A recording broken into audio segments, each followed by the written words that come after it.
Hello बच्चों, आज हम लोग प्रोबेबिलिटी या प्रायिकता चैप्टर में पासे वाले सवालों को बनाना सीखेंगे।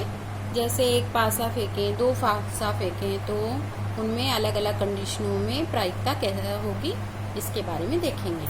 जैसे हमारा क्वेश्चन है, एक पासा फेंका जाता है, निम्न घटनाओं की प्रायिकता हमें ज्ञात करनी है।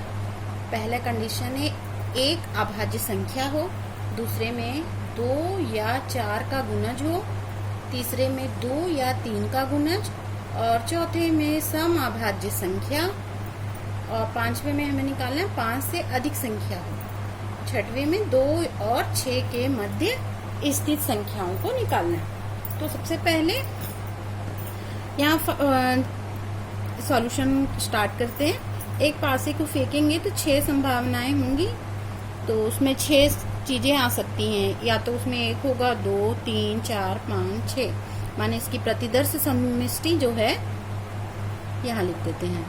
पासा, एक पासा है ना, एक पासा फेंकने, फासे को फेंका जाता है, ये फेंकने पर क्या क्या आएगी प्रतिदर्श समष्टि? 1 आएगा, 2 आएगा, 3 आएगा, 4 आएगा, 5 आएगा, ये 6। इसको हम लोग प्रतिदर्श समष्टि बोलेंगे। यहाँ लिख देती हूँ प्रतिदर्श समष्टि। S बराबर ये, माने n of S is equal to, ये कितना है? 6। यहाँ पहली कंडीशन में अभाज्य संख्या आनी चाहिए बोल रहा है, तो मान लेते हैं ये हम पहला कंडीशन को हल कर रहे हैं। अभाज्य संख्या, तो अभाज्य संख्या के लिए मान लेती हूँ कि माना E1 अभाज्य संख्या होने की घटना है। अभाज्य संख्या प्राप्त होने की घटना है। ठीक, तो क्या क्या होंगी इनमें अभाज्य संख्याएं?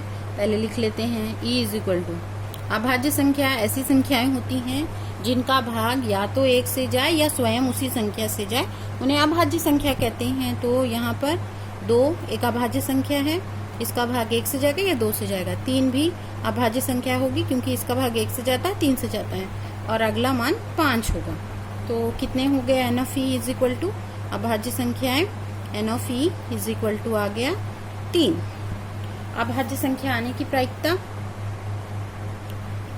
अभाज्य संख्या होने की प्रायिकता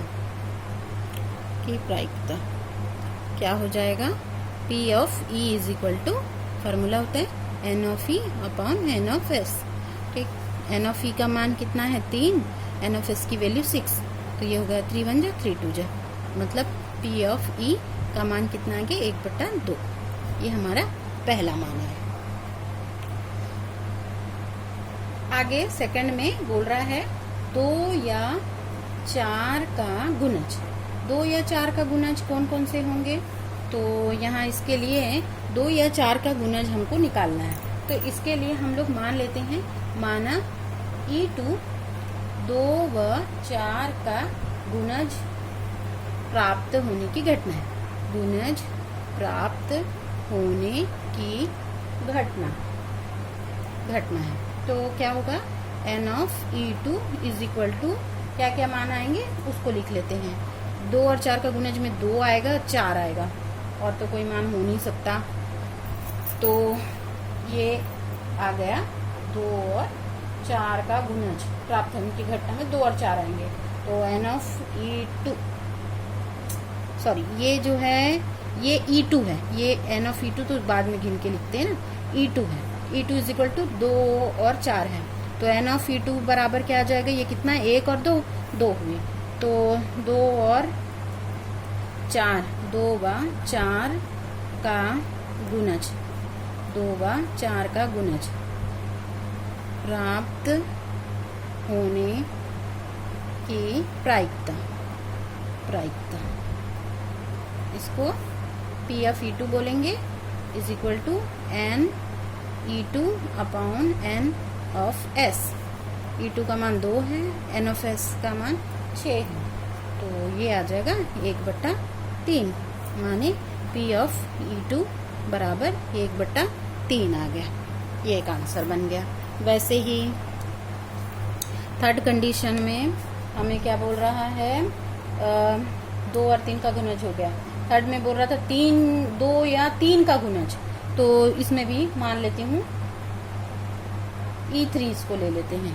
E3 जो है माना E3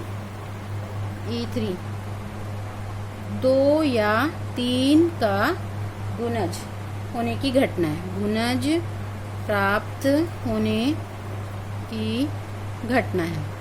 ठीक, तो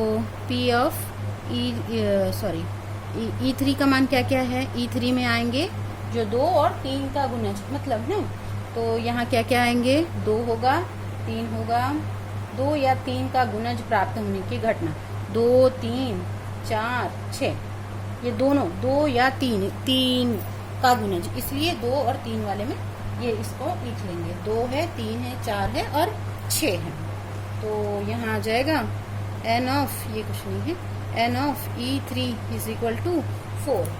तो प्रायिकता क्या होगी 2 या 3 का गुणज होने की, P of E3 is equal to n of E3 upon n of S, माने ये 4/6, तो ये 2 बार में, ये 3 बार में, माने 2/3 है। ये आंसर हो जाएगा। अब चौथे में हमें क्या बोल रहा था कि सम अभाज्य संख्या प्राप्त होने की घटना, तो मान लेती हूँ, माना E जो है सम अभाज्य संख्या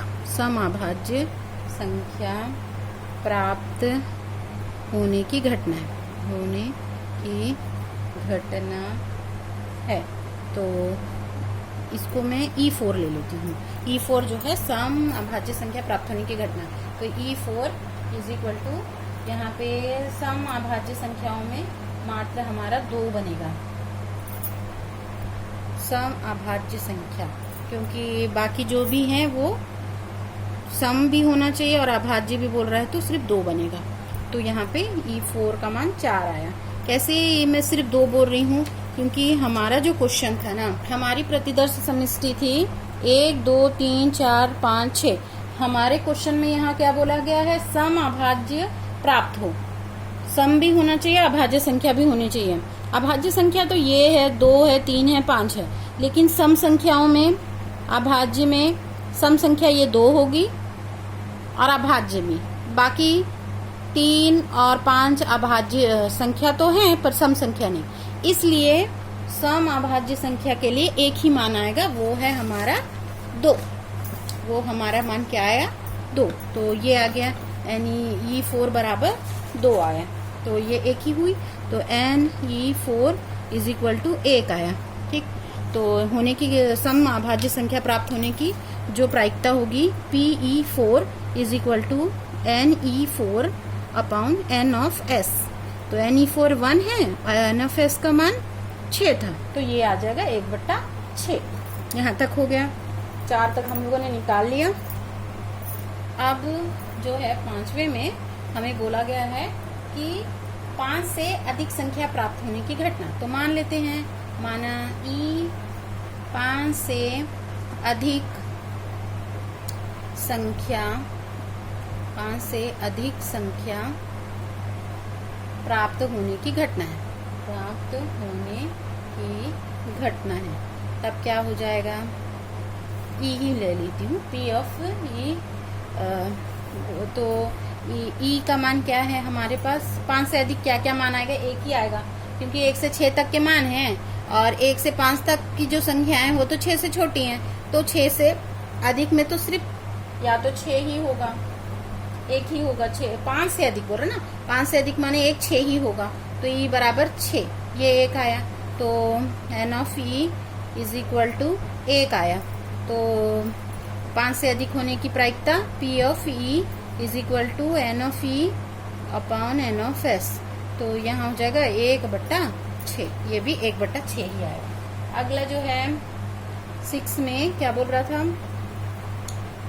माना 2 और 6 के मध्य स्थित संख्याएं प्राप्त करने की घटना, तो मान लेती हूँ यहाँ भी E अगर इसको अगर E4 E5 जो भी है आप मान सकते हो, मैं इसको E ही ले रही हूँ। E जो है 2 व 6 के मध्य स्थित संख्या प्राप्त करने की घटना है। तो क्या हो जाएगा, E इज इक्वल टू आएगा 2 और 6 के मध्य की संख्या। 2 और 6 के बीच में क्या है, 3 है, 4 है और 5 है, 3 संख्याएं हैं। तो एन ऑफ ई का मान कितना हो जाएगा, 3। तो 2 और 6 के मध्य स्थित संख्या प्राप्त करने की घटना P of E is equal to N of E upon N of S। तो ये हो जाएगा 3/6। टोटल ये 6 था, तो 3 एक कम 3 दूनी, तो P ऑफ E बराबर 1/2 आ गया। ये अलग अलग कंडीशन में हम लोगों ने इसको निकालना सीखा कि कैसे प्रायिकता इसकी निकलेगी।